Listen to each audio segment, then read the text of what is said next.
Bueno, como les decía al inicio, creo que todos iniciamos este año con muchas expectativas. Todos, siempre que inicia un año, tenemos metas, tenemos proyectos, ¿verdad? Es normal que cada uno de nosotros se plantee algo que quiere lograr en el año, ¿verdad? Ya sea algo a nivel de familia, a nivel personal, metas de trabajo, de estudio, de ejercicio. Es muy común, ¿verdad? Que todos al inicio del año queramos hacer ejercicio otra vez. O los que no hacemos, que hagamos. Y es muy bueno que nosotros hagamos planes. Y es muy bueno que nosotros, como personas, no seamos de aquellos que se conforman a que nada más lo que sea que les tocó vivir, pues así fue, ¿verdad? Sino que nos planteemos metas y que esas metas las presentemos delante del Señor. Eso es ser proactivo en la vida, ¿verdad? No quedarse solamente con lo que me heredaron mis padres o con lo que me tocó vivir y donde me tocó nacer, así me quedaré y no aspiro a mucho más, lo que sea. No, hermanos, el Señor quiere que nosotros crezcamos no solo espiritualmente, en toda área. Él quiere que nosotros prosperemos en todo, así como prospera nuestra alma. Así que inicio este mensaje motivándoles para que, si no lo ha hecho, presente sus planes delante del Señor en este año. Presente y escríbalos, ¿por qué no? Tenga una conversación con el Señor como si la estuviera teniendo con algún familiar, con un amigo, y escriba sus planes y dígale: Señor, estos son mis planes, quiero saber tu visto bueno, quiero saber tu parecer en esto. Y el Señor lo hace, el Señor nos guía. Les motivo para que lo hagan, porque no, como hijos de Dios hemos sido llamados a caminar, y dice la palabra que Él quiere que nosotros vayamos como la luz de la aurora, en todo aspecto, integralmente, creciendo, creciendo, creciendo, hasta que la luz del día sea perfecta. Así que les motivo en esta mañana para que lo hagamos. Y una parte como hijos de Dios muy importante es que si nosotros presentamos nuestra vida delante del Señor y presentamos nuestros proyectos delante del Señor, es importante que analicemos cuáles son las motivaciones de nuestros proyectos y de nuestros planes, ¿verdad? Porque muchas veces nuestras motivaciones son no necesariamente muy alineadas a la palabra, a lo que el Señor quiere, y Él quiere que nosotros tomemos decisiones de la mano con Él. Como hijos de Dios, Él quiere que nosotros disfrutemos, que tengamos una vida plena, feliz, y esto abarca todas las áreas de nuestra vida. Así que si hay, por ejemplo, la sociedad allá afuera podría decirnos que las metas que nos tenemos que establecer en este año deben ser metas de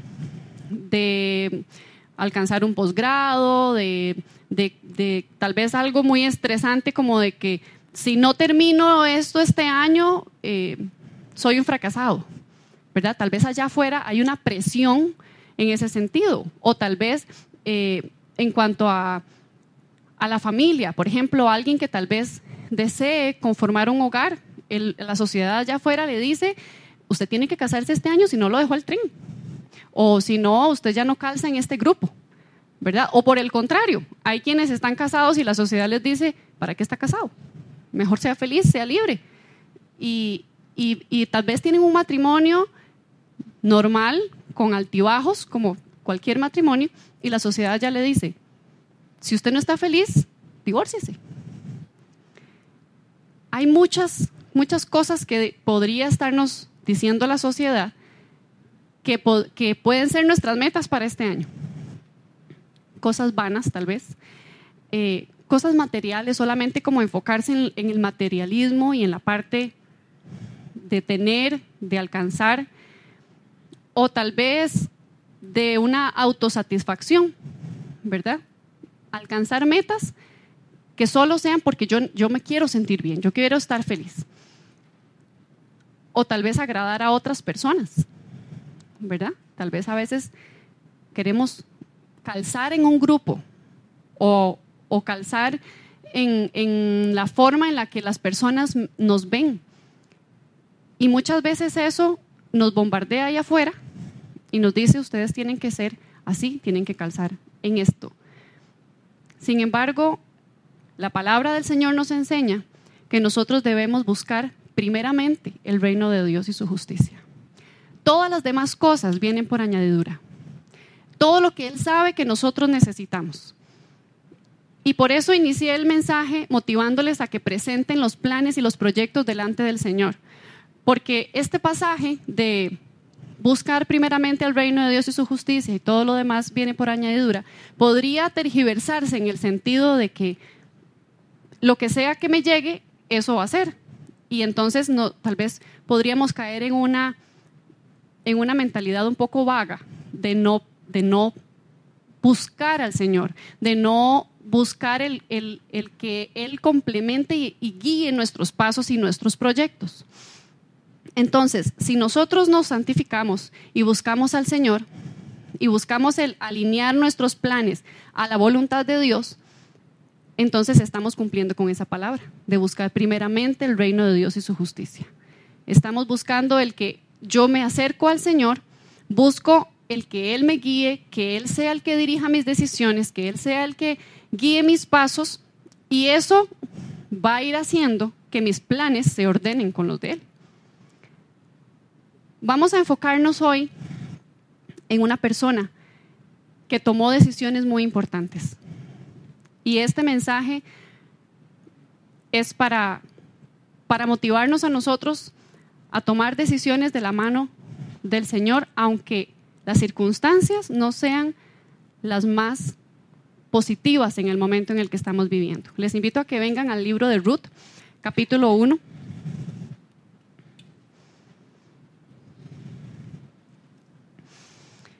El Señor busca de nosotros que seamos personas de decisión, que seamos personas que seamos proactivos y busquemos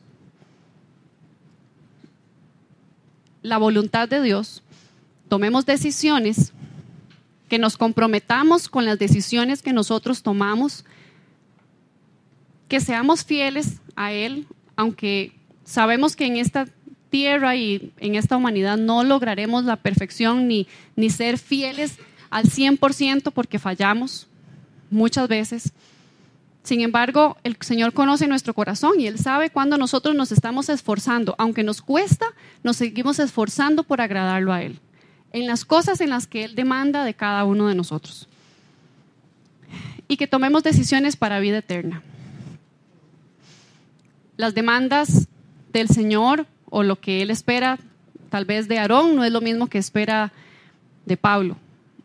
El Señor sabe de cada uno lo que está trabajando en su corazón, lo que le ha hablado y los proyectos que tiene con cada uno. Y el Señor espera que cada uno dé el 100 de lo que Él está demandando. Así de cada uno de nosotros. Entonces, vamos a leer. Voy a leer en la Nueva Traducción Viviente. Dice, en los días en que los jueces gobernaban Israel, una hambre severa azotó la tierra. Por eso, un hombre de Belén de Judá dejó su casa y se fue a vivir a la tierra de Moab, junto con su esposa y sus 2 hijos. El hombre se llamaba Elimelec y el nombre de su esposa era Noemí. Sus 2 hijos se llamaban Malón y Kelión. Estos efrateos de Belén en la tierra de Judá. Así que cuando llegaron a Moab se establecieron allí. Tiempo después murió Elimelec y Noemí quedó sola con sus 2 hijos. Ellos se casaron con mujeres moabitas. Uno se casó con una mujer llamada Orfa y el otro con una mujer llamada Ruth. Pero unos 10 años después murieron tanto Malón como Kelión. Entonces Noemí quedó sola, sin sus 2 hijos y sin su esposo. Estando en Moab, Noemí se enteró que el Señor había bendecido a su pueblo en Judá al volver a darles buenas cosechas. Noemí, entonces, y sus nueras se prepararon para salir de Moab y regresar a su tierra natal. Acompañada por sus 2 nueras, partió del lugar donde vivía y tomó el camino que las llevaría de regreso a Judá. Sin embargo, Ya puestas en camino, Noemí les dijo a sus 2 nueras: vuelva cada una a la casa de su madre, y que el Señor las recompense por la bondad que mostraron a sus esposos y a mí. Que el Señor las bendiga con la seguridad de un nuevo matrimonio. Entonces les dio un beso de despedida y todas se echaron a llorar desconsoladas. No, le dijeron, queremos ir contigo a tu pueblo. Pero Noemí respondió: ¿por qué habrían de continuar conmigo? ¿Acaso puedo tener más hijos que crezcan y sean sus esposos? No, hijas mías, regresen a la casa de sus padres, porque ya soy demasiado vieja para volverme a casar. Aunque fuera posible y me casara esta misma noche y tuviera hijos varones, ¿entonces qué? ¿Esperarían ustedes hasta que ellos crecieran y se negarían a casarse con algún otro? Por supuesto que no, hijas mías. La situación es mucho más amarga para mí que para ustedes, porque el Señor mismo ha levantado su puño contra mí. Entonces volvieron a llorar juntas, y Orfa se despidió de su suegra con un beso. Pero Ruth se aferró con firmeza a Noemí. Mira, le dijo Noemí, tu cuñada regresó a su pueblo y a sus dioses. Tú deberías hacer lo mismo. Pero Ruth respondió: no me pidas que te deje y regrese a mi pueblo. A donde tú vayas, yo iré. Donde quiera que tú vivas, yo viviré. Tu pueblo será mi pueblo y tu Dios será mi Dios. Donde tú mueras, allí moriré y allí me enterrarán. Que el Señor me castigue severamente si permito que algo nos separe aparte de la muerte. Cuando Noemí vio que Ruth estaba tan decidida a irse con ella, no insistió más. De modo que las dos siguieron el viaje. Cuando entraron a Belén, todo el pueblo se conmocionó por la causa de su llegada. ¿De verdad es Noemí?, preguntaban las mujeres. No me llamen Noemí, contestó ella. Más bien llámenme Mara, porque el Todopoderoso me ha hecho la vida muy amarga. Me fui llena, pero el Señor me ha traído vacía a casa. ¿Por qué llamarme Noemí cuando el Señor me ha hecho sufrir y el Todopoderoso ha enviado semejante tragedia sobre mí? Así que Noemí regresó de Moab acompañada de su nuera Ruth, la joven moabita. Llegaron a Belén a fines de la primavera, al comienzo de la cosecha de la cebada. Había en Belén un hombre rico y muy influyente llamado Booz, que era pariente de Elimelec, el esposo de Noemí. Un día Ruth, la moabita, le dijo a Noemí: déjame ir a los campos de cosecha a ver si alguien en su bondad me permite recoger las espigas de grano dejadas atrás. Noemí respondió: está bien, hija mía, puedes ir. Así que Ruth salió a recoger las espigas detrás de los cosechadores. Y resultó que lo hizo en un campo que pertenecía a Booz, el pariente de su suegro Elimelec. Mientras estaba allí, llegó Booz de Belén y saludó a los cosechadores. El Señor sea con ustedes, les dijo. El Señor los bendiga, respondieron los cosechadores. Entonces Booz le preguntó a su capataz: ¿quién es esa joven que veo allá? ¿De quién es? Y el capataz le contestó: es la joven moabita que volvió con Noemí. Esta mañana me pidió permiso para recoger grano detrás de los segadores. Desde que llegó no ha dejado de trabajar con esmero, excepto por unos momentos de descanso en el refugio. Booz se acercó a Ruth y le dijo: escucha, hija mía, quédate aquí mismo con nosotros cuando recojas grano. No vayas a ningún otro campo. Sigue muy de cerca a las jóvenes que trabajan en mi campo. Fíjate en qué parcela están cosechando y síguelas. Advertí a los hombres que no te traten mal, y cuando tengas sed, sírvete del agua que hayan sacado del pozo. Entonces Ruth cayó a sus pies muy agradecida. ¿Qué he hecho para merecer tanta bondad?, le preguntó. No soy más que una extranjera. Sí, lo sé, respondió Booz, pero también sé lo que has hecho por tu suegra desde la muerte de tu esposo. He aquí, he oído que dejaste a tu padre y a tu madre y a tu tierra natal para vivir aquí entre gente totalmente desconocida. Que el Señor Dios de Israel, bajo cuyas alas viniste a refugiarte, te recompense abundantemente por lo que hiciste. Espero continuar siendo de su agrado, Señor, respondió ella. Usted me consoló al hablarme con tanta bondad, aunque ni siquiera soy una de sus trabajadoras. Después, a la hora de comer, Booz la llamó. Ven aquí y sírvete de la comida. Puedes mojar tu pan en el vinagre. De modo que Ruth se sentó junto a los cosechadores y Booz le dio a comer grano tostado. Ella comió todo lo que quiso y hasta le sobró. Vamos a dejar ahí la lectura. ¿qué estaba pasando en este momento, en esta historia de Ruth? Esta historia es muy conocida, muchas personas han leído tal vez o han escuchado de la historia de Ruth. ¿Y quién fue Ruth? Esto estaba pasando en la época de los jueces. No se sabe exactamente quiénes estaban de jueces en ese momento, quién estaba gobernando sobre la ciudad. Pero ellos vivían en Belén. Belén significa la casa del pan. Y esta localidad estaba a 9 kilómetros al sur de Jerusalén. Cuando ellos, en esa época en la que ellos estaban ahí, dice que hubo una hambre severa en la tierra. Se cree que cuando pasaban estas sequías así, era normal que la cultura atribuyera a las deidades lo que estaba pasando a nivel natural. Entonces ellos le atribuían que Dios los estaba castigando.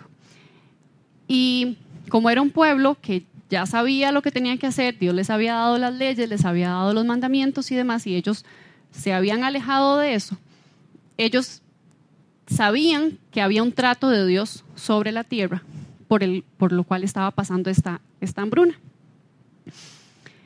Y en esta región no había manantiales, era una tierra bastante seca. Entonces, ellos vivían del cultivo de principalmente cebada, trigo, aceitunas y uvas. Entonces, al no haber suficiente agua para los cultivos, no había para comer, ¿verdad? Entonces, esto desencadenó el hambre que había en ese momento. Moab, que fue el lugar al que este hombre Elimelech decidió huir buscando ayuda, buscando refugio para su familia, estaba al otro lado del Jordán. Esta tierra era una tierra muy buena, dice que era como una tierra porosa y muy, muy, muy buena para el cultivo, además de que ellos tenían cerca ríos y podían constantemente tener alimento, entonces había abundancia en ese lugar. Este hombre decide salir de la tierra de Belén y partir para Moab. Lo curioso es que cerca de Moab había otras tribus de Israel también, estaban cerca, es decir, él cruzó el río Jordán, pero en lugar de ir a buscar refugio a una tierra de sus coterráneos, ¿verdad? Del mismo pueblo de Israel, donde se adoraba a Dios y se tenía las costumbres del pueblo de Dios, él decide irse a otra tierra, decide irse al lugar que le proporcionaba más seguridad, porque ahí él sabía que esa era una tierra próspera. Entonces, aquí empieza lo que vimos y lo que leímos al inicio, que fue como diríamos nosotros, una mala racha, una época muy difícil para ellos como familia. Este hombre, Elimelech, decide salir y se lleva a su esposa y a sus 2 hijos, y dice que estando allá, él muere.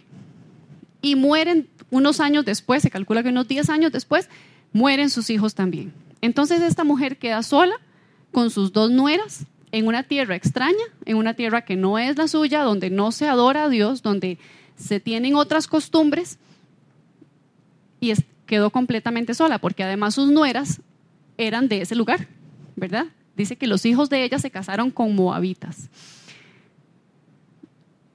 Lo que este hombre hizo, la decisión que Elimelech tomó, fue una muy mala decisión. Primero, porque desobedeció a Dios, porque desde tiempo atrás Dios les había hablado al pueblo de Israel y les había dicho que no podían relacionarse con los moabitas. Él, sabiendo eso, aún así él decidió ir a ese lugar. Sabiendo eso, expuso a su familia a ir a un lugar donde no eran compatibles con ellos, y además ya tenía clara instrucción de Dios de que no debía irse para allá. ¿Qué pasa? Sus hijos se casan con mujeres de ese lugar y adoptan como familia una mezcla de tradiciones que no agradan a Dios. Ahí empezó el problema. Cuando nosotros empezamos a hacer alianzas que no son la voluntad de Dios y sabemos lo que el Señor nos ha hablado en su palabra y sabemos lo que a nosotros nos conviene, y aún así creemos que porque es para suplir una necesidad básica, tomamos decisiones a veces que no están conforme a la voluntad de Dios. Podemos ver en este hombre que él tomó una decisión, podríamos pensar, muy loable, ¿verdad? De buscar una solución para su familia, porque cualquier hombre de familia dice, si mi familia tiene hambre, yo tengo que ver qué hago, ¿verdad? Tengo que buscar para dónde llevarlos, cómo hago para traerles el sustento.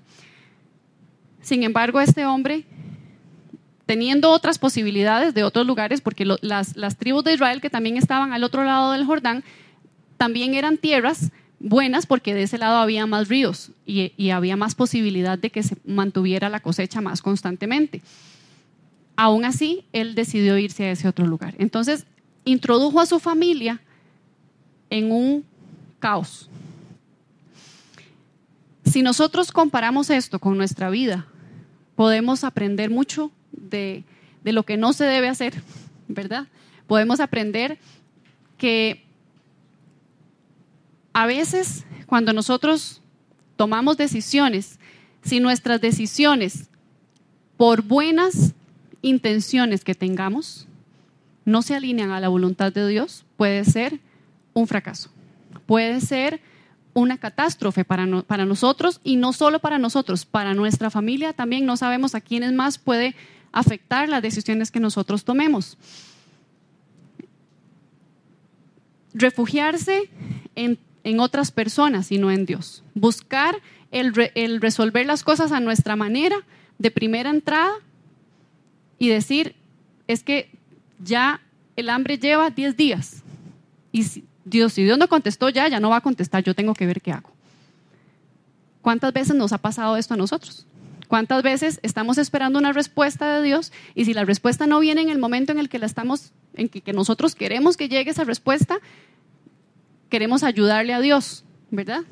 Queremos tal vez decir, no, yo tomo este asunto en mis manos, y a veces no es ni que lo pensamos, es un instinto natural de decir, ya tengo que hacer algo.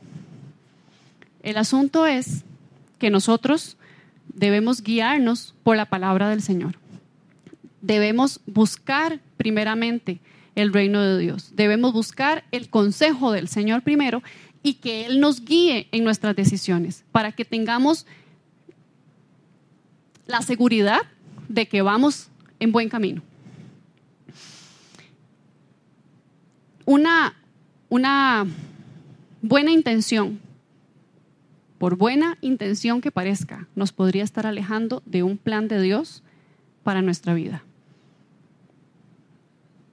Les invito a meditar cuántas veces nosotros creemos que estamos tomando una buena decisión y creemos en nuestro corazón que esa es la decisión correcta, pero no nos hemos tomado el tiempo tal vez para orar, para presentarlo delante del Señor y esperar la respuesta de Dios. Porque muchas veces decimos, ya lloré, y si lloré y Dios está conmigo, todo tiene que ir bien.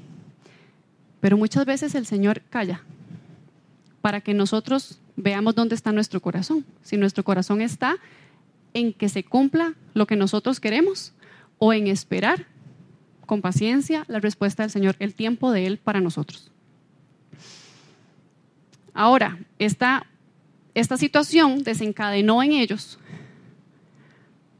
muchas situaciones difíciles porque tenían hambre allá, llegaron a un lugar donde tal vez ya no tenían hambre, pero ¿qué podía estarles pasando a ellos socialmente hablando? Estos dos hijos de Elimelech se casaron con 2 mujeres de ese lugar y ellas seguían adorando a sus dioses. Ellas seguían teniendo sus costumbres y ellos no eran compatibles. Entonces, podemos ver cómo muchas veces nuestras decisiones pueden repercutir negativamente en otros. Ahora, ya estaban en ese lugar y ya Elimelech no estaba. Cuando dice la palabra que él murió y que sus hijos también murieron, esta palabra viene, la raíz de esta palabra significa que sus días fueron cortados. Se cree que ellos, por el pecado y por las malas decisiones que tomaron, ellos fueron cortados, ellos murieron. Y esta mujer, Noemí, queda sola. Entonces podemos ver, volvamos al capítulo 1 y veamos qué pasó con Noemí. Ya vimos un poco las decisiones de Elimelec, lo grave de sus decisiones al tomar, como decimos nosotros, las riendas del asunto. Y ahora ya él no están sus hijos, queda esta mujer sola con sus nueras. Quedan las 3 viudas. Y en ese tiempo las viudas tenían muchísima desventaja a nivel social, porque entonces no tenía quien la sostuviera. En aquel entonces, si la mujer quedaba viuda y tenía hijos, entonces los hijos eran los que tenían que sostener a la mujer. Pero en el caso de ella queda viuda y además se le mueren los hijos. Entonces por eso es que ella exclama con este dolor y dice que en gran amargura está ella, que se fue llena y regresó vacía. ¿Se fue llena de qué? No se fue llena de comida y de pertenencias, porque había una hambruna en el lugar. Probablemente iban seguro con lo que tenían puesto, ¿verdad? Iban buscando ayuda. Se fue llena con su familia, se fue con su esposo y con sus hijos. Era lo más valioso para ella. Pero dice que regresa vacía, porque ya le había sido quitado lo más valioso que tenía. Aunque tenía estabilidad económica, no tenía lo más valioso. Entonces ella lo interpreta así. Y como veíamos antes, era normal que ellos le atribuyeran a las deidades las cosas que les pasaban. Entonces por eso ella dice que en gran amargura la tiene el Todopoderoso, porque ella dice que fue Dios, ella da a entender que es Dios el que la tiene en esta situación. Entonces, para ella, ya Moab no representa nada bueno. Este lugar al que llegaron buscando refugio representa tristeza, representa dolor, representa pérdida, representa desobediencia, ¿verdad? Porque ella sabía también que no debían estar en ese lugar. Sin embargo, ella toma una buena decisión. A pesar de la situación difícil que ella estaba viviendo, ella toma la decisión de regresar a su tierra. Y dice que ella les dice a sus nueras que se queden, que se devuelvan a la casa de su madre. Y es interesante porque en la cultura de judía y de esas épocas, se solía decir la casa de tu padre, porque era el padre el que daba la seguridad. Sin embargo, ella les dice a la casa de tu madre, porque la madre era la encargada de buscarle la seguridad en cuanto al matrimonio. Entonces ella les dice a ellas que se devuelvan a la casa de su madre para que la mamá de cada una de ellas les vuelva a encontrar esposo, porque ya ella no tiene más hijos para darles. Y aquí vemos algo muy interesante. Dice que las dos le dicen que no y emprenden el camino con ella. Pero cuando van de camino, ella vuelve a decirles que se devuelvan, que nada tienen ellas que ir a hacer, que ya ella no tiene más hijos. Y bueno, ya leímos la historia. Y vemos 2 reacciones muy diferentes.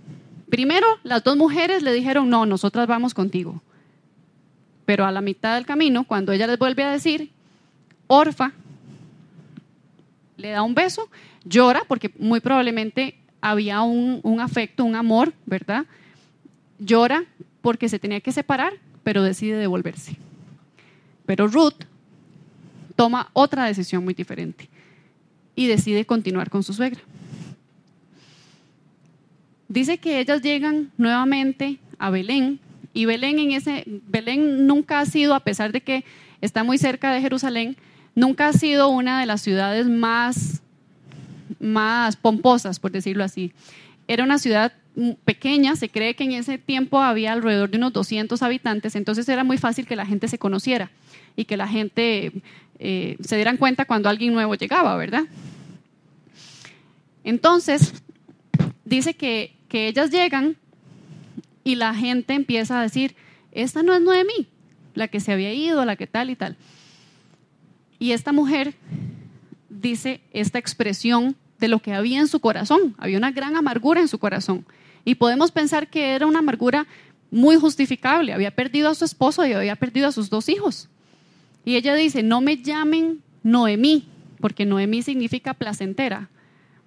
Y ella les dice, y para ellos el nombre era algo muy importante, el nombre representaba a la persona. Entonces ella les dice, no me llamen Noemí, llámenme Mara, porque Mara significa amargura. Y ella les dice, porque en gran amargura me tiene el Todopoderoso. Esa era la condición de su corazón en ese momento. Y así era como ella quería que la llamaran. Así era como ella quería que se pronunciara incluso sobre ella. Dice que Ruth se queda con su suegra y decide ir a trabajar. Y llega al campo de un hombre que se llamaba Boaz, que era familiar de Elimelech. Y este hombre la recibe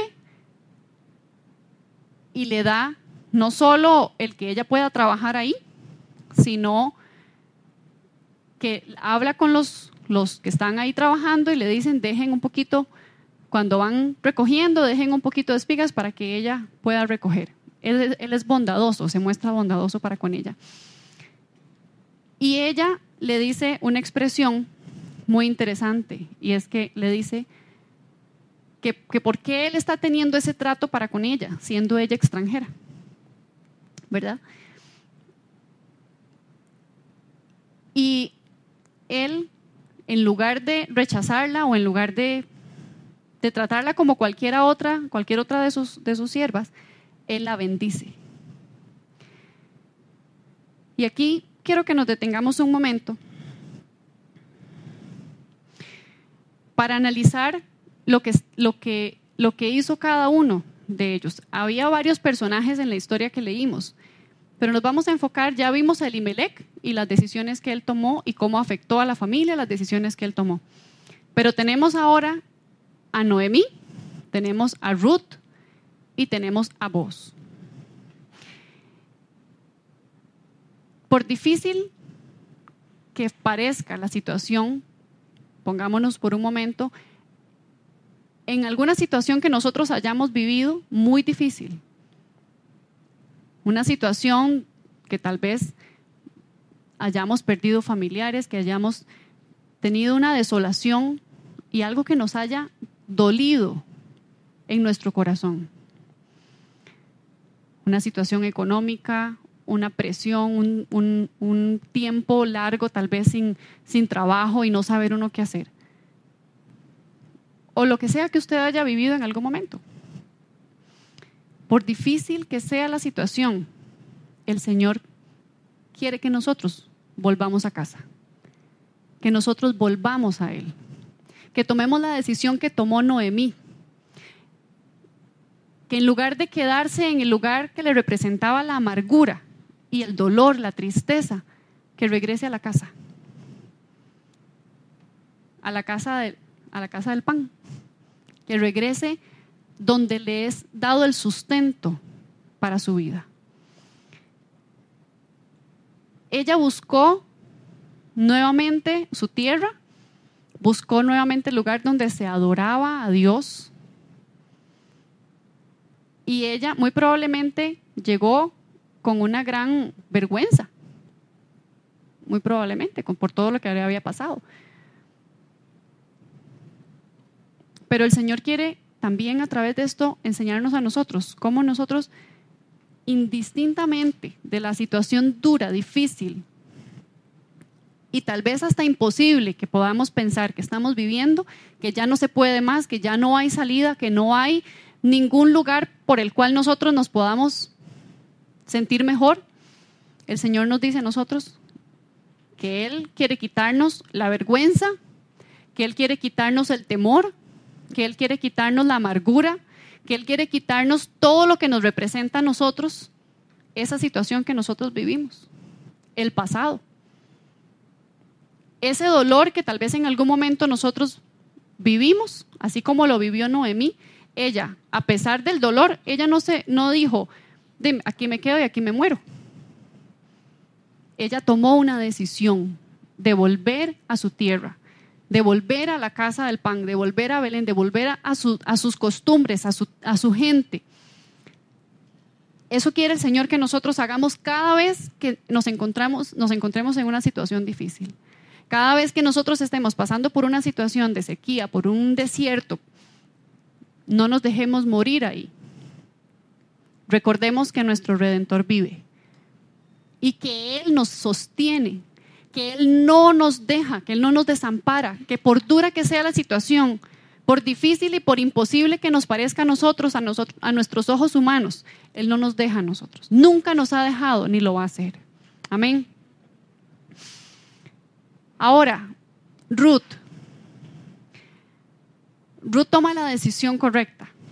Esta mujer era moabita, ella tenía sus costumbres, nació con su forma de adorar a sus dioses y demás.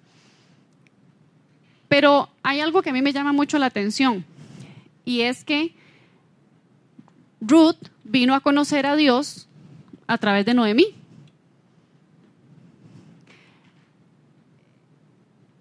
¿Qué pasa cuando a veces nosotros estamos pasando por situaciones muy difíciles y se acerca alguien a pedirnos consejo? ¿Cuál es la respuesta de nuestro corazón cuando nosotros estamos pasando por un momento difícil y tal vez alguien nos dice, ¿usted puede orar por mí? El primer pensamiento que pasa por nuestra mente es, ¿cómo voy a orar yo si más bien estoy para que oren por mí?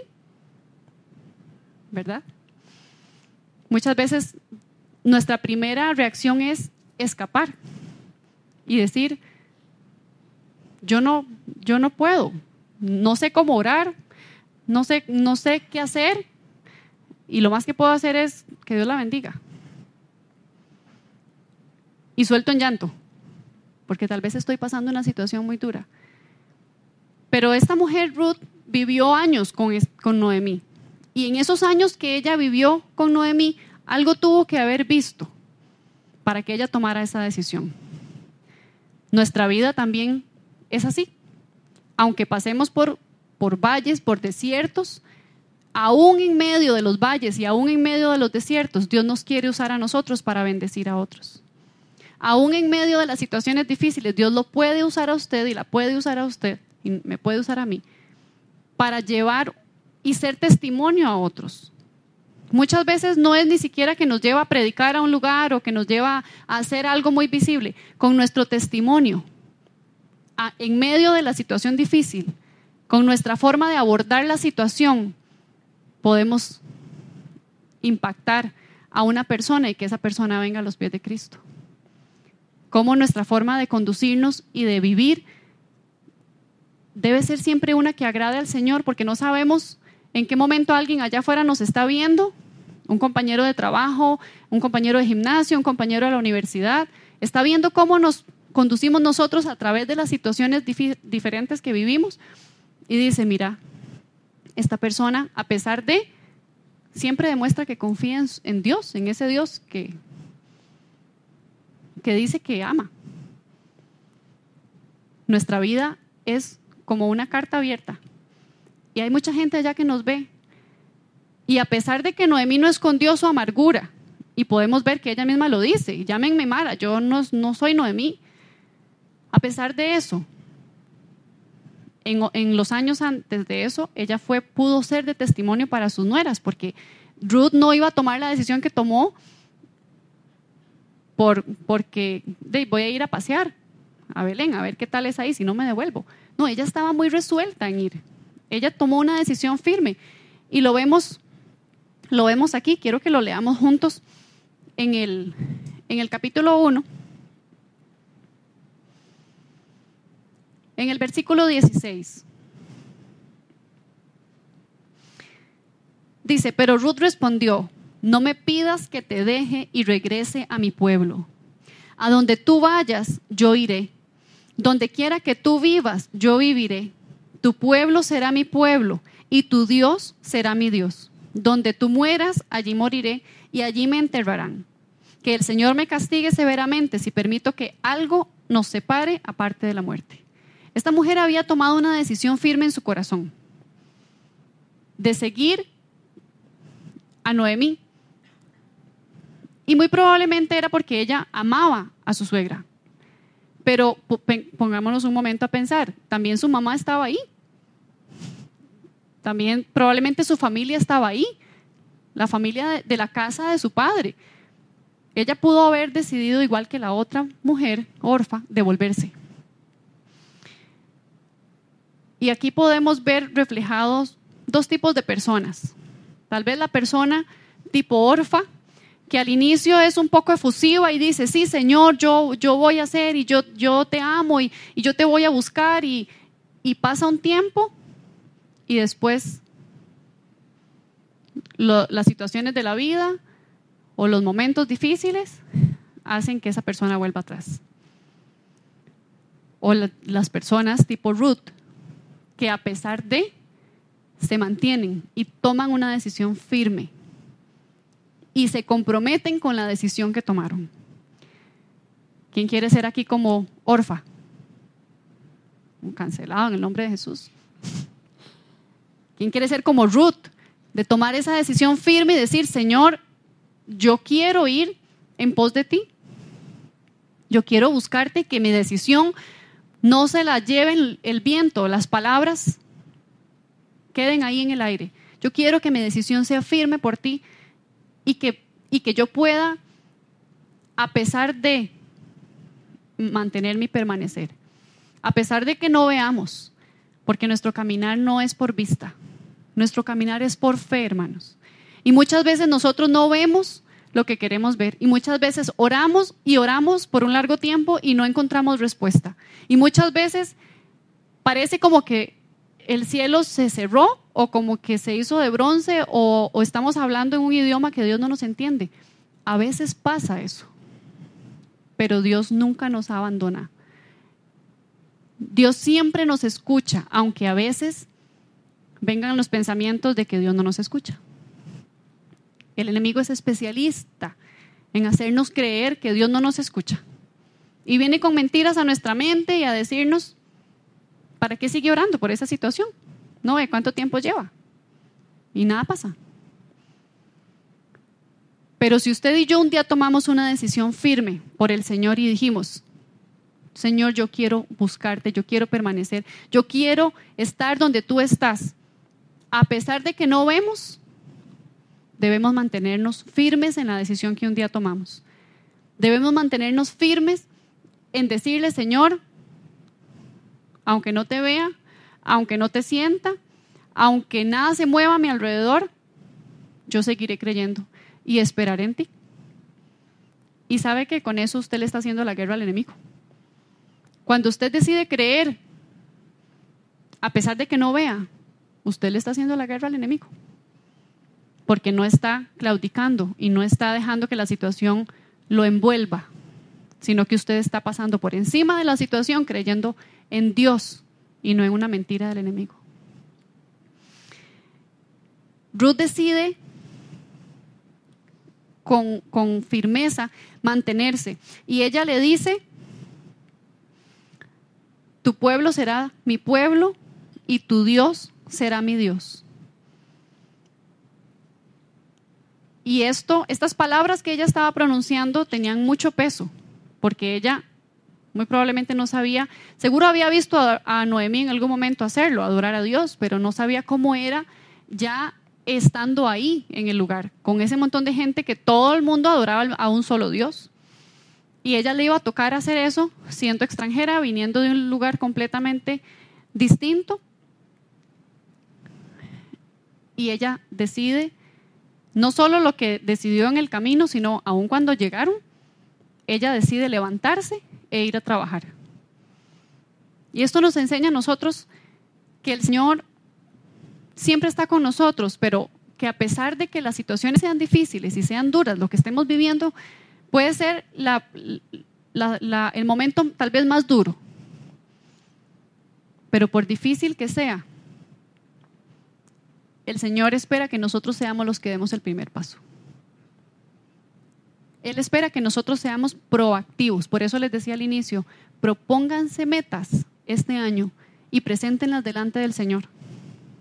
Él espera que nosotros seamos proactivos y que presentemos eso delante de Él y que no veamos la adversidad, que no veamos lo que está en nuestro contexto inmediato, lo que está ocurriendo, sino que vayamos más adelante, porque el Señor promete estar con nosotros siempre. Y aún cuando nos hemos equivocado, ¿quién nos ha equivocado aquí? Todos nos hemos equivocado. Todos en algún momento hemos tomado una mala decisión, todos en algún momento nos hemos ido por un camino tal vez que al final nos cuesta, pero fiel es Dios, que Él nunca nos deja y que el propósito que Él tiene para cada uno de nosotros lo cumple. Podemos ver en este mensaje cómo, a pesar de que Elimelec tomó una muy mala decisión y llevó a su familia por un muy mal camino, Dios tenía un plan. Recordemos quién fue Ruth, esa mujer extranjera que decidió aferrarse a su suegra e ir a un lugar extraño a adorar a Dios, otras costumbres, completamente adoptó otra cultura. ¿Quién fue ella? Ella llegó a ser la bisabuela del rey David. Esta mujer, dice la palabra del Señor que ella llegó a trabajar y que se topó con este hombre Boaz. Este hombre era familiar de Elimelec. Por las costumbres de ese tiempo,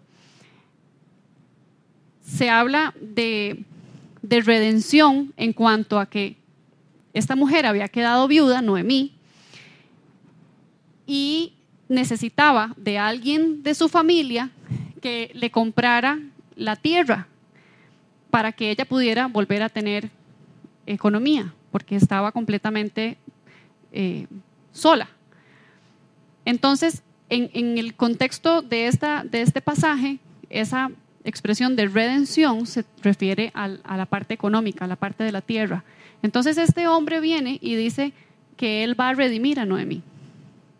Pero como Noemí viene con Ruth, no venía sola, entonces Ruth podemos decir que estaba dentro del combo. Él compraba la tierra y estaba Ruth en medio de la negociación y él decide casarse con ella.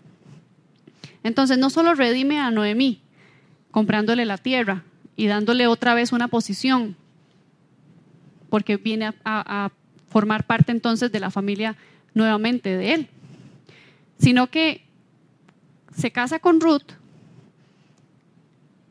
y podemos leer en los otros capítulos cómo él la adopta, no solo como esposa, sino que le da todo lo que él tenía en su campo, porque dice que él era un hombre rico y comparte todo con ella.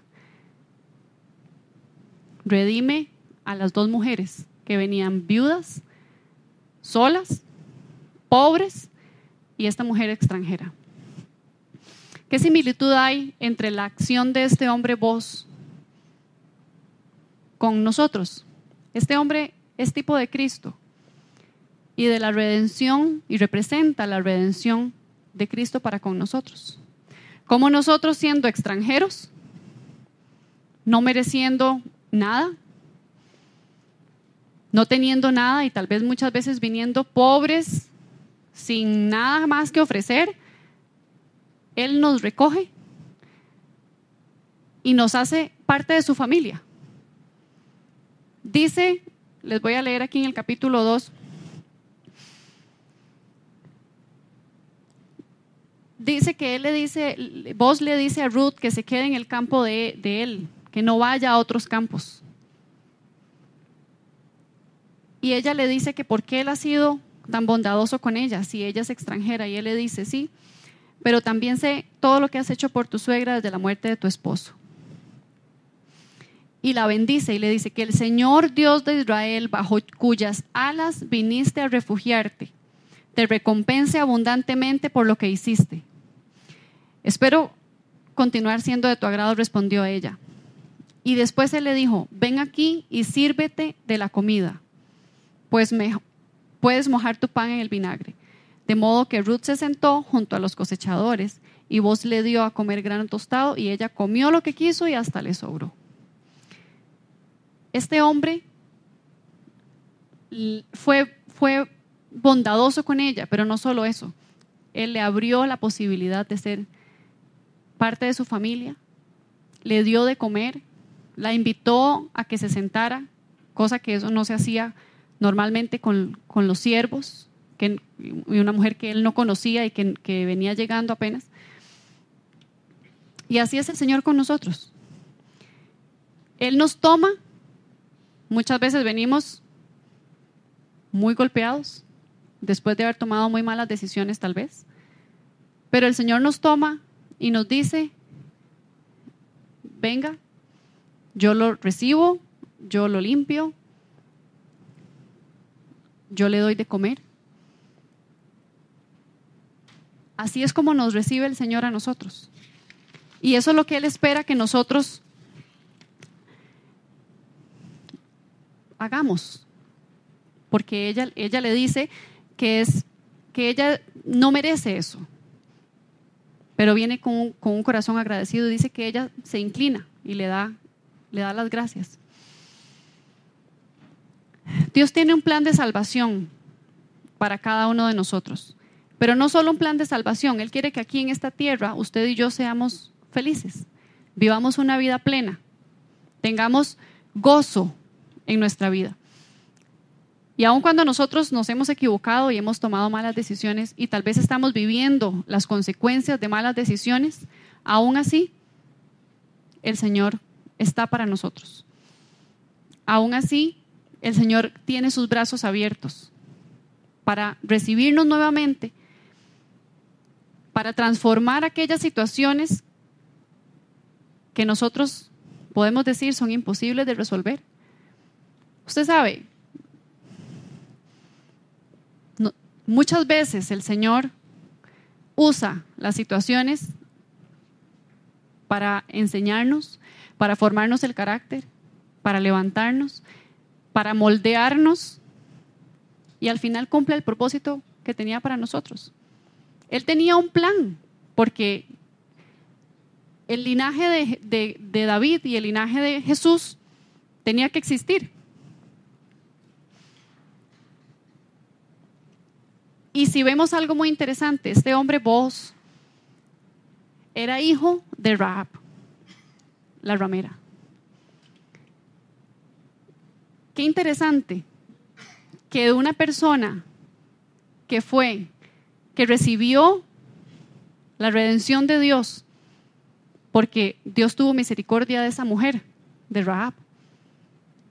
Dios tuvo misericordia de esa mujer y él fue alcanzado a través de esa redención y él mismo después la da también.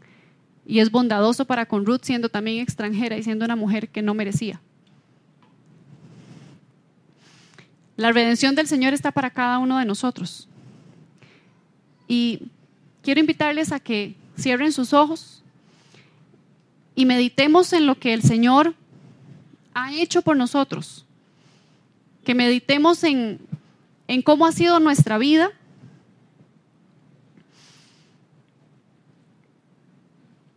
Porque muchas veces nosotros vivimos a partir del temor. Tal vez estamos viviendo a partir de la vergüenza. Cierre sus ojos y medite en la palabra del Señor. Aun cuando nosotros tomamos malas decisiones, la gracia de Cristo, su amor, su misericordia, pueden cambiar el rumbo de nuestra vida. Tal vez alguien aquí se pueda estar diciendo, yo me he equivocado tanto, he tomado tan malas decisiones, ya no sé qué más esperar, ya no me esfuerzo más. Pero hoy hay un mensaje del Señor para usted. un mensaje de redención, un mensaje de esperanza, un mensaje donde el enemigo tal vez ha venido a decirle que ya no hay salida, que ya no hay respuesta. El Señor le dice que si usted toma la decisión firme de caminar con Él, si usted toma la decisión firme de mantenerse, de regresar a la casa del pan, de regresar a la casa de Dios donde está el alimento para usted, de regresar a la casa de nuestro Padre, Él es más que suficiente y Él puede llenar cualquier necesidad, cualquier vacío. Él puede transformar cualquier situación, por dura y difícil que sea, en bendición. El Espíritu Santo está aquí. El Espíritu de Dios está aquí en medio nuestro.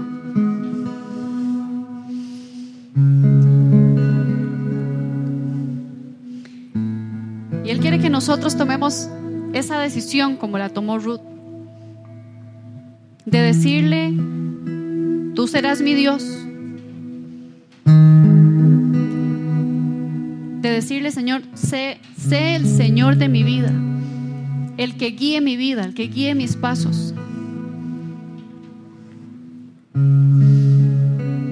Yo le invito a presentar su año delante del Señor, a presentar sus planes, sus proyectos de vida delante del Señor, y no verse a partir de su pasado, ni tampoco a partir de su presente.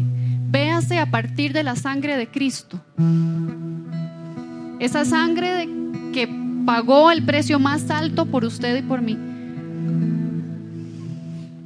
que Él puede transformar nuestras situaciones y que Él puede enseñarnos también a permanecer firmes a pesar de nuestra humanidad.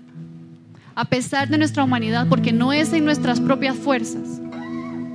Muchas veces hemos tal vez intentado una y otra y otra y otra vez hacer las cosas bien, no volver a fallar.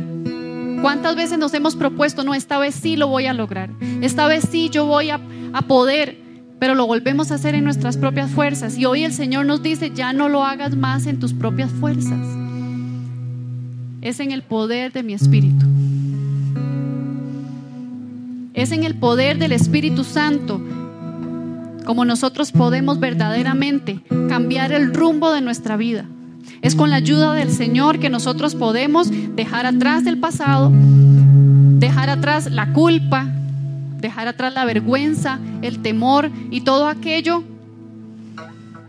que nos está estorbando para que caminemos. Yo le invito a meditar en cómo han sido los patrones en su familia. ¿Cuáles de esos patrones de su familia son del agrado del Señor y cuáles no? Porque muchas veces continuamos caminando porque así nacimos y porque así crecimos. Pero el Señor quiere que nosotros vivamos conforme a la palabra y que lo agrademos solamente a Él. Y sabes, si nosotros seguimos viviendo de una manera natural y no presentamos nuestra vida delante del Señor para que Él la examine, podríamos estar fallándole al Señor, podríamos estar agradando a otros, pero fallándole al Señor. Pidámosle al Señor que traiga en nuestra memoria en esta mañana cuáles áreas en nuestra vida son de su agrado y cuáles no. ¿Qué patrones de conducta, de pensamiento en nosotros son de su agrado y cuáles no?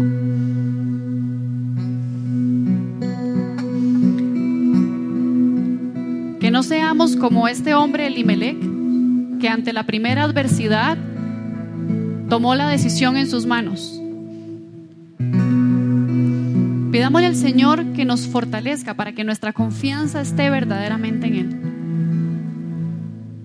Aunque nos hayamos equivocado muchas veces, nunca es tarde, el Señor nunca llega tarde. Y usted podría estar pensando, yo a esta edad, ¿ya para qué? Si ya tomé muchas malas decisiones. Pero el Señor hoy le dice que también hay decisiones que tomar todavía de la mano de Él, con la ayuda de su Espíritu Santo. Señor, yo oro en el nombre de Jesús